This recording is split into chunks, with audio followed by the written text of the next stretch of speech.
All right.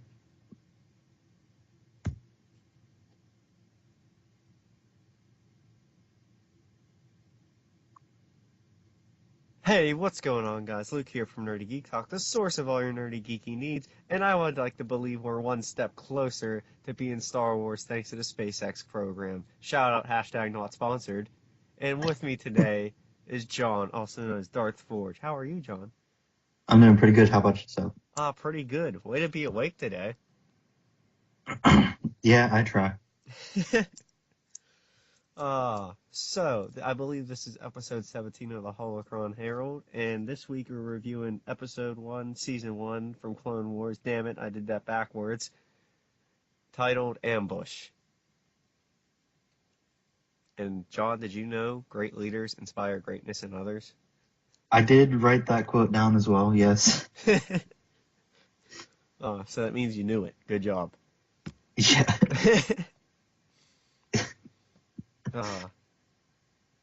So what did you think?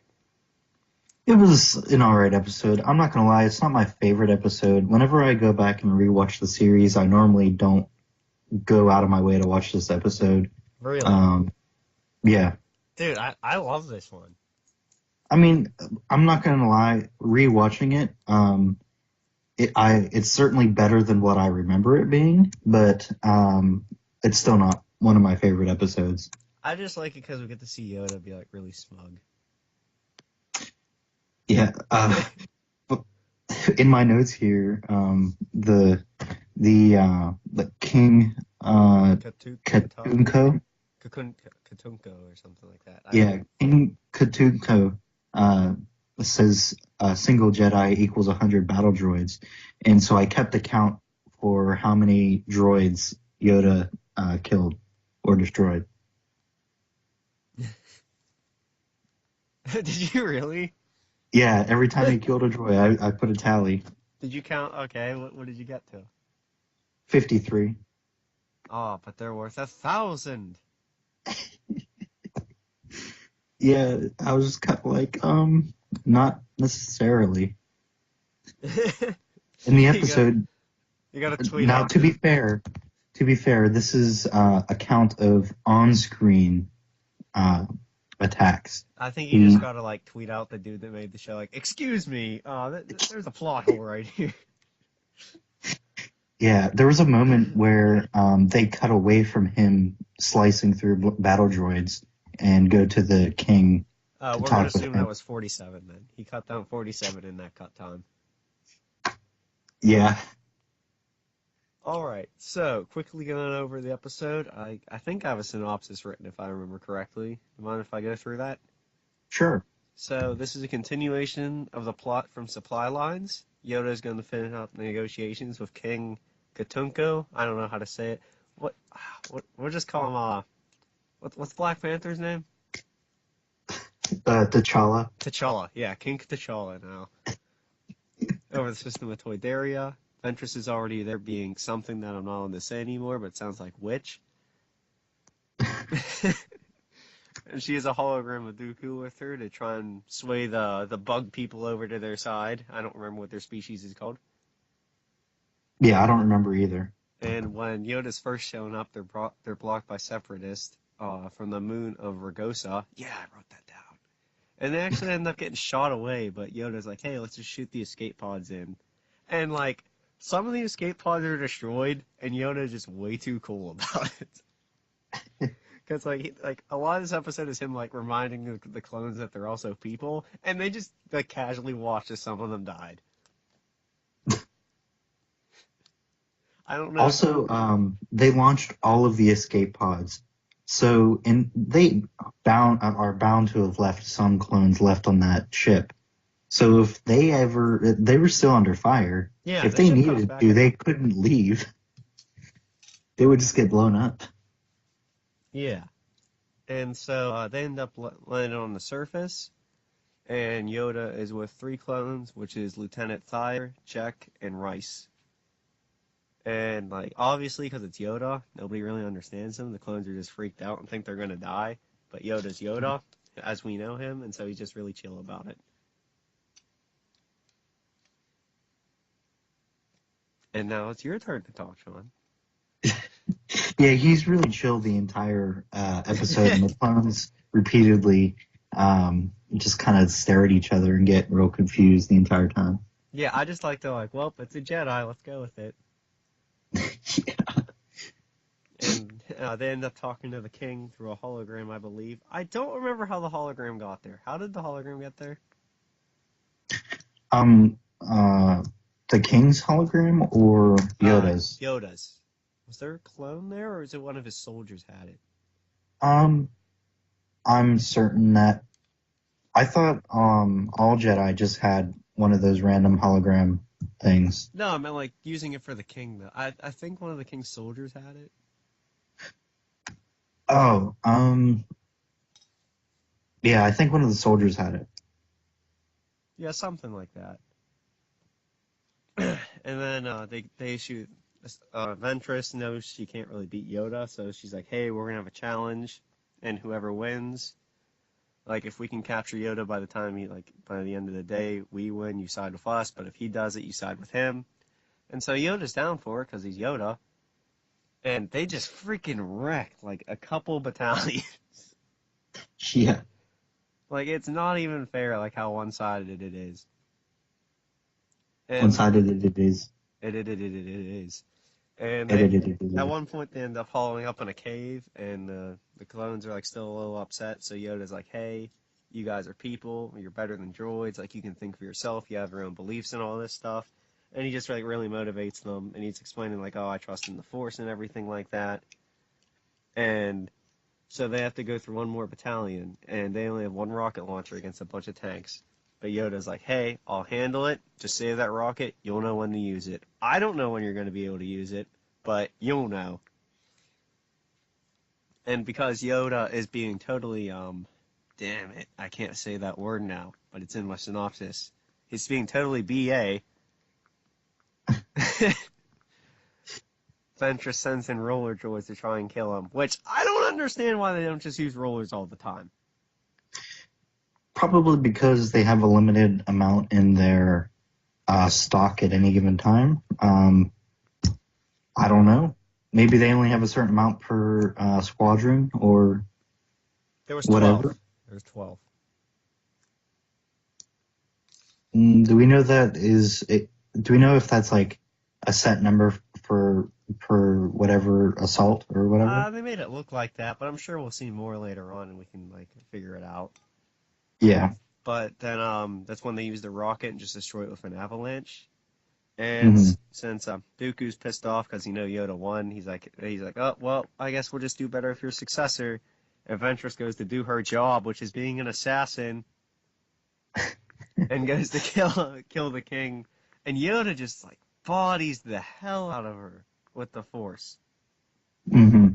Like it is completely one-sided. It was like with Snoke and Rey. It was just completely one-sided. But she managed to escape because you got to keep a block going. Yeah. And it would suck to, even though this is not the first chronological episode, it would suck to kill one of your main villains off in the first aired episode. Yeah, which would have been cool, but in the long run, it didn't make sense. If they would have killed her off in the first aired episode, and they still would have had it all chronologically out of order, a lot of people would get really confused whenever she shows up again. Yeah. So, since this being the first episode that like people would have seen and everything, like looking at it from that perspective, like looking back, what would you have thought? I remember when the show first started, I watched the first couple episodes, and it just wasn't. The first couple episodes were good, but it wasn't great, in my opinion, at the time, and I just kind of stopped watching it. And it wasn't until like a few years later that I actually got back into the show and realized how great the show was. The first couple seasons are good, but not as good as the rest of the series.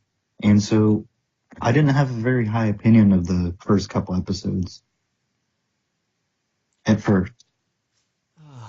See, when it first came out, I was just happy because I'm like, oh, cool, it's Yoda. So like maybe we'll get to see a whole bunch of different Jedi, and like that was like the only thing I was excited about, because something I always really cared about, and shows I'm like, ooh, how strong is that guy? Like when I compare him to this guy, how would they do? If I compare him to this guy, who would win? Like Yeah, I am way big into that with like anything I read or watch. I just want to see people get matched up.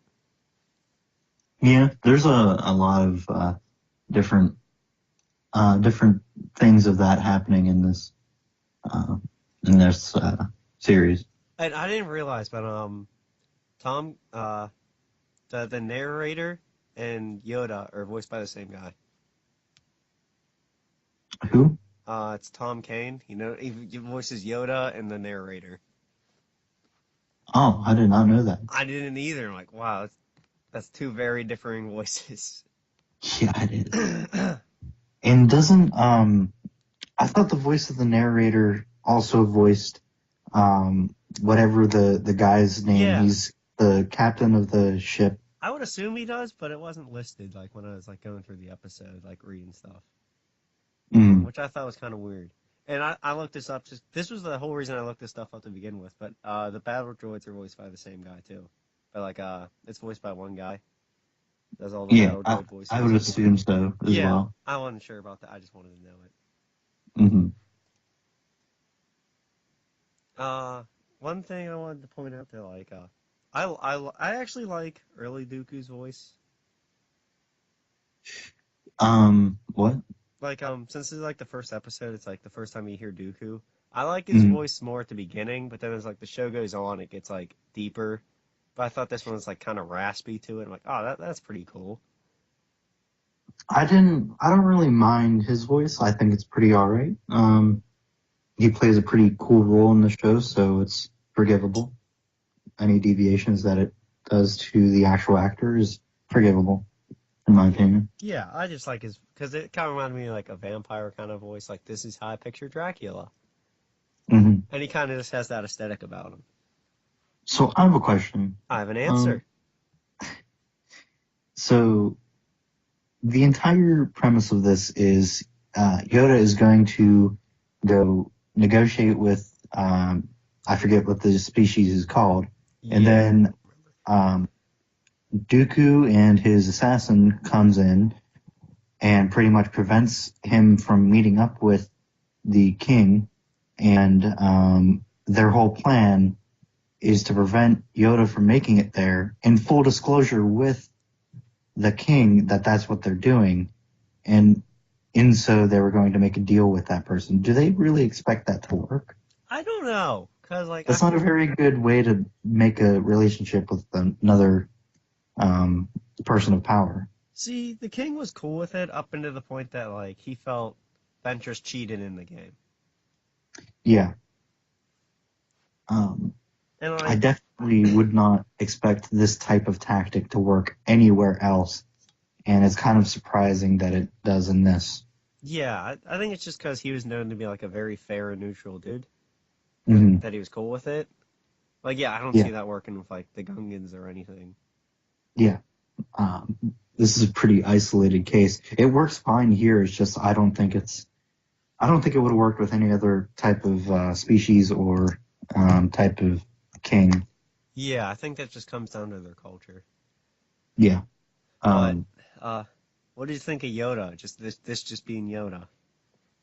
I always like Yoda. It's always cool to see him going around and killing a bunch of battle droids, but he's certainly not my favorite Jedi. Mostly because It's because the he's stuff. green, isn't it? Yes, especially because he's green. Mostly because he does stuff that no actual person could do, and I know that most Jedi uh, does do stuff that real people can't do, but most of them keep it within the realm of reality for the most part. What does he do? Uh, the way his movements are, Like jumping uh, around? yeah, the way he jumps around Well, isn't that exactly in line with how real people could go. see, I don't know, because he uses the Force to do that. Yeah, So that's that's part of the reason why I say that. And I'm not saying that's a bad thing. That's especially cool to see. but you can't really relate to it in any sort of way. Well, oh, you speak for yourself. Well, part of the appeal of the Jedi is like relating to them in some sort of way. Like if you, as a kid, you're somewhere pretending to be a Jedi, swinging around a stick, you know, you can't really reenact the movements of Yoda. Yeah, You I could guess try, that's but you'd true. end up breaking your neck. Yeah, I remember as a kid with my cousin, I would always reenact the scene from Episode 3 between Obi-Wan and Anakin. high ground. That's why he couldn't do it, because he had the high ground. Yeah, specifically. Okay.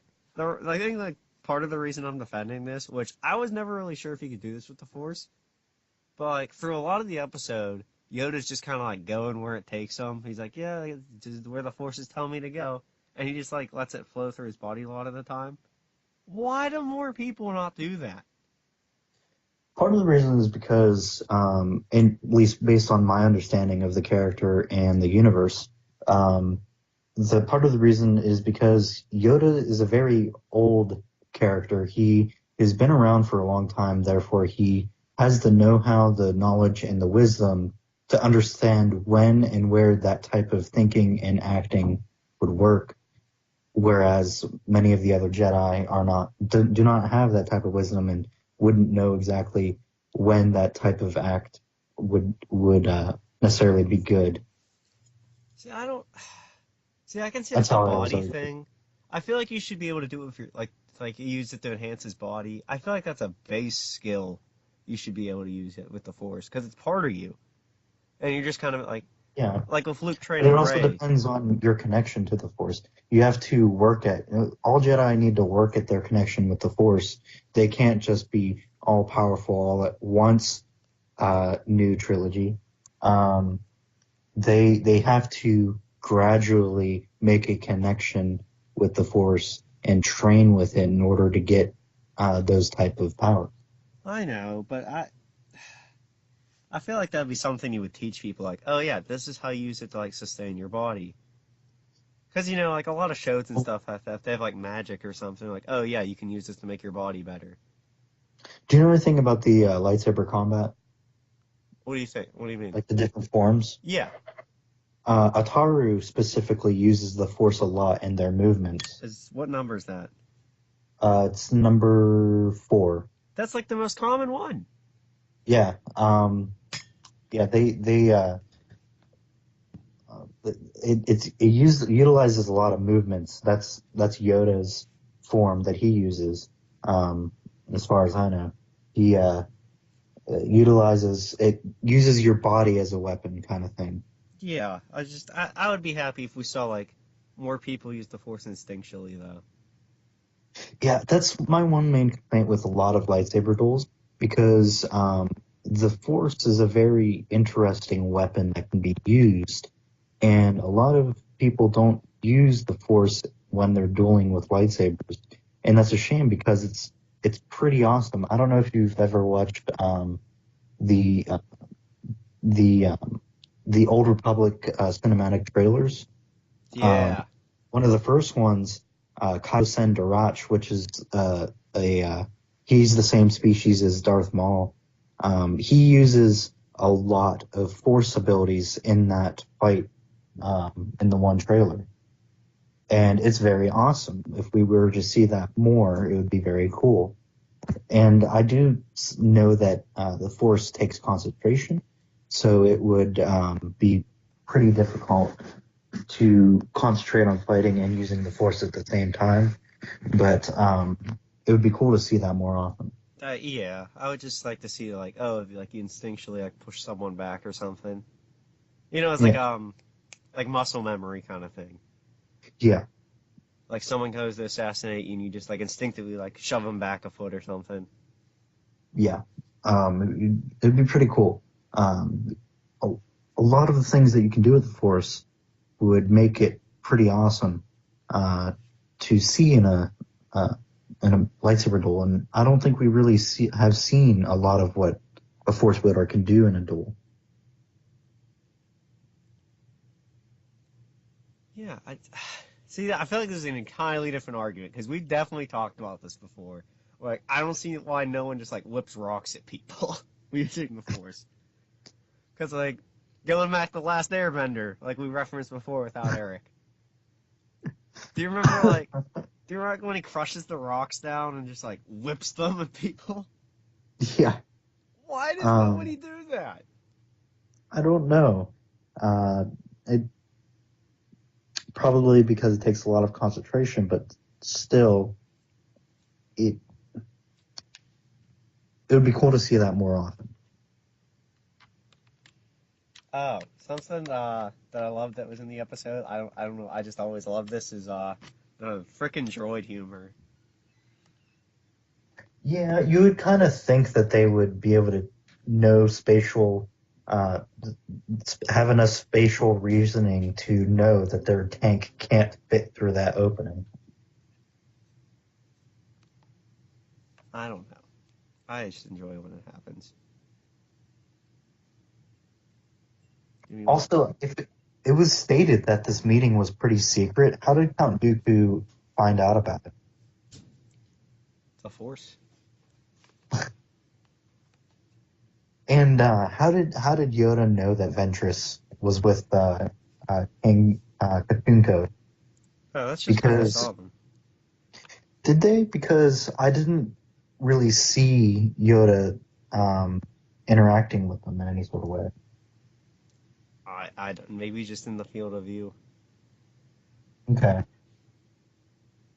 Gotta go watch it frame by frame. He mentions Ventress, and at that point, I didn't think that he should have known about her involvement in any sort of way. No, oh wait, no, because they talked about the game. Oh, okay. Yeah, because she's the one that brought it up. All right.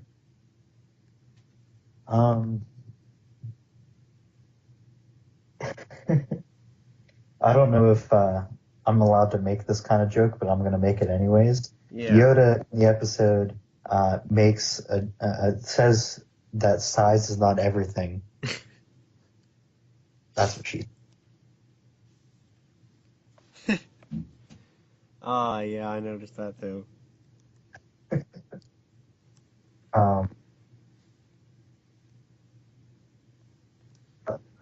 Just looking over my notes. Yeah, I just had a note. Oh, yeah, I don't know why. I just have random notes that are weird. Okay. I just like when Yoda goes to confront the tanks, it made me think of The Last Jedi. Kind of, yeah. Because, like they all shoot him at once. Yeah. And like, oh, did we get him? Yeah. It now that you mention that, it does kind of remind me of that. And it just makes me wonder. It's like, oh, I see what you did there. Like, was that actually intentional? Like that they were similar? Maybe, but it would have to be that the movie is a callback to the show, and I don't know if that would have crossed their minds. Yoda in this says weapons do not win battle. They kind of do. In battles between somebody with less technology in their weapons and somebody with more superior technology with their weapons, the more superior technological weapons would win in the fight. Like if modern day soldiers went up against like tribal warriors would be immediately wiped out. I don't know. If you send enough warriors. That could be the case, but I don't think there would be enough warriors in one tribe to take out, let's say, 30 modern day soldiers with pretty high caliber rifles. Dude, that'd be great to see. This is why we go play like what's that? I think it's like Battle Simulator or whatever. Yeah, I know. Whenever Dude, while we're talking about that, I immediately thought about that too. we gotta go look that up and make like 100,000 chickens fight like 10 Spartans.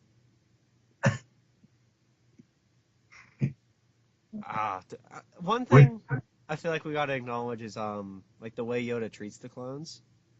yeah, he treats them very humanely. Aside from the clones that's on the ship, he pretty much abandoned them to go for kills.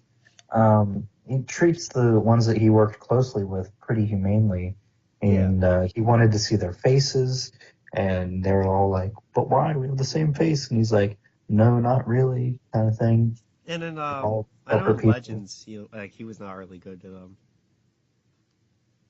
Yeah, I think he just kind of saw them as like droids or something.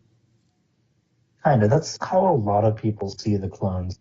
They kind of see them more as expendable soldiers rather than um, people. Not all people in the Republic view the clones as that, but some do. Which we'll see later on. We will.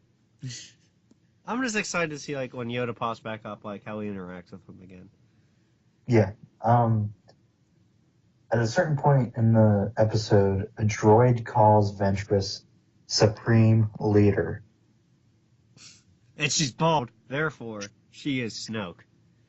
Absolutely. Dude, that was one of the things I didn't get was she calls them all by number. Yeah. How does she do that? Yeah. I don't know, because if I had an army of battle droids, I would not remember all those numbers, or specifically, even if I could, I wouldn't know how to associate that number with a random droid and keep that within memory. I don't know. I kind of want to look at that as a good thing. Like, oh boy, she knows them all. Um,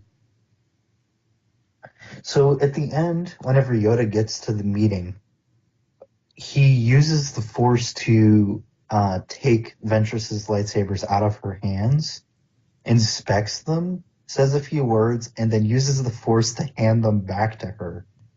I don't know. Why would he do that? After he hands her lightsabers back with the Force, he then tells her to surrender. Why would you give her back her weapons? I don't know. Maybe he wanted to be Yoda. He wanted to show off. Like, I understand why he took them. I don't get why he gave them back. Mm-hmm. Yeah, that was a little strange to me. I just didn't quite understand why they did that. I don't. Something that pisses me off. I think I can say pisses me off. That's okay, right? We'll ask Eric after this. Yeah, but it doesn't like it was like with Last Jedi. I don't understand. Like, to my understanding, it's incredibly hard to like use the Force on someone else that can. Mm-hmm. Like, as long as they're paying attention, which I guess like her attention was like diverted at that point. But I feel like you should be. Oh, like, aren't you able to sense like other Force people? Well, that's a good point. However, in the prequels, a lot of it's possible to mask or at least stay under the radar whenever it comes to the Force, because for the longest time, the Jedi could not sense the Sith. Oh yeah, that's because like they're capable of hiding it. But I didn't think Yoda could hide it. It could also be tunnel vision. Maybe she was so focused on killing the king that she didn't realize that he was there. Yeah, that's the only thing I can really think of. But that's just always bothered me a little bit with the Force, though. Yeah, even though they have that ability, you have to concentrate in order to utilize that foresight. Like a lot of people, this is kind of unrelated, but it's kind of related. A lot of people complain whenever it comes to Spider-Man how he can get hit all the time, even though he has spider sense. But people don't realize the spider sense is only a warning system. It doesn't actually force his body to react, it is still up to Spider-Man to react to that.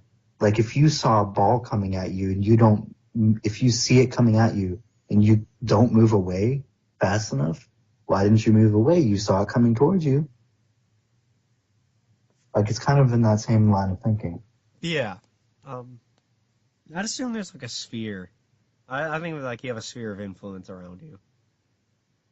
Yeah, it's kind of like how it actually works in spiders. They have like hairs that can sense vibrations. Yeah, okay. That's how it actually works in actual spiders, and those hairs are very sensitive. I just meant like with the Force. Oh, Like, oh, you have a sphere around you of like 3 meters. Like, if anything goes through it, it's there. I wouldn't necessarily say that for the Force because the Force is everywhere. It's connecting everything. You could sense somebody from across the galaxy if you really tried. Okay. So I think that's pretty much this for the episode of Ambush, though. Yeah, the only thing that I have to mention is that the king gifts Yoda a sword, and I just thought that was kind of interesting because you kind of reminds me of several different how different things are gifted to different leaders, and it kind of interested me. So I just kind of I looked up different things that has been gifted to the presidents of the United States from other countries. Looks like George Bush was gifted an oil painting of a Native American buffalo hunt from Prince Bandar bin Sultan, ambassador of Saudi Arabia, and it's an estimated price of $1 million.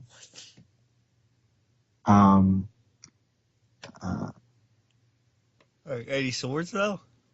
Like weapons or anything? Doesn't look like it.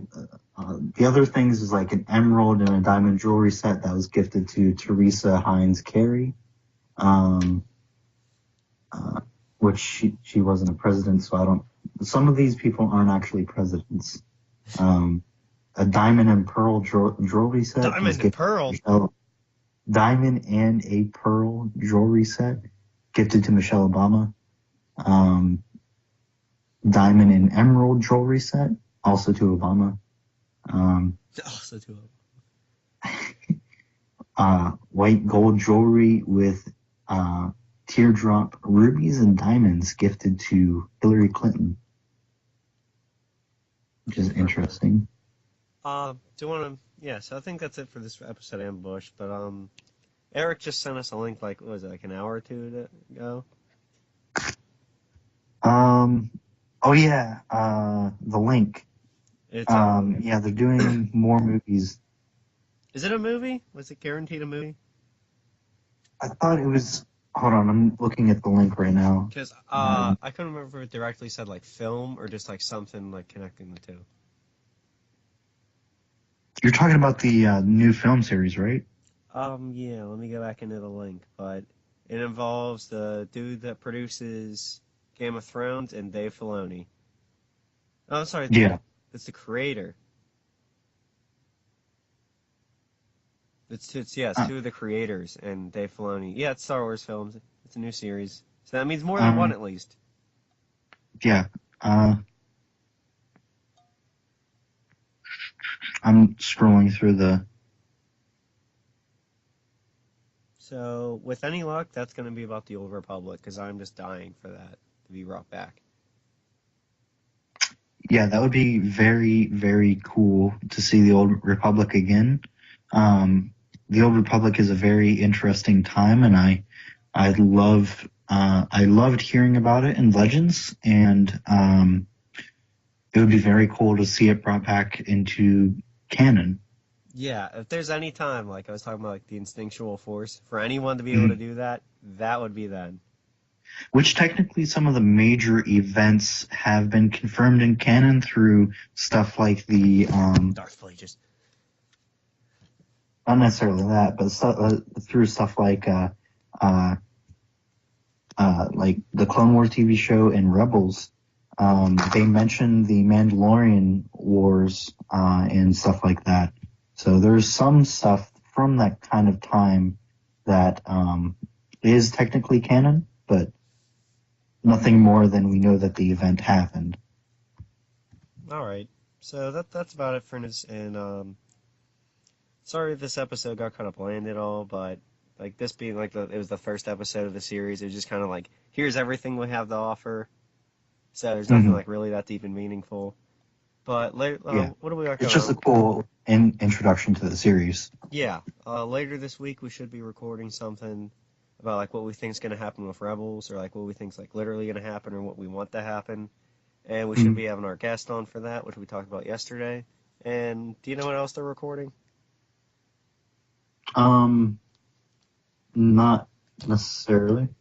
I would assume they're doing Awesome Asylum, but I don't know. Yeah. Yeah, Awesome Asylum. Other than that, I'm not sure, though. They could also be recording the TF Prime show that I guest starred in last week. I don't know. Did you? Because I only pay attention to like this stuff I have to get involved in. Yeah, I guess started in their first episode last week, and where they're watching the Transformers Prime TV show. Oh, okay. And they watched the first 3 episodes of that for that episode. Is it any good? It was pretty good in my opinion. I enjoyed the first 3 episodes. I just don't know anything. They brought me on as a guest as somebody that doesn't know anything about Transformers, so like kind of like a fresh kind of person to the franchise. Like last thing I want to say before we wrap up, because we just start to ramble at the end. But I would love to do like a podcast of like if we're with Eric. Like him, like making us try and guess what the Transformers name is, like just on the way they look. I would love that if we could do that. We should mention that to Eric. Like we should definitely do that at some point, just because like some of them are very basic names, but it doesn't make sense half the time. Mm-hmm. Yeah. I think that's it now for this episode, though. Yeah. You can find me on Twitter, Darth_Sand66. I'm usually on there when it's something stupid. Like, you're gonna post a picture, because Eric gets mad at me for swearing in recordings, so I made a recording swear jar. Which was actually pretty funny. Yeah, so I gotta go put that up so everyone can see it, because I think it's pretty funny. It's empty right now! And where can we find you, John? You can find me at Darth_Forge on Twitter. All right. Thank you for listening, and have a good day.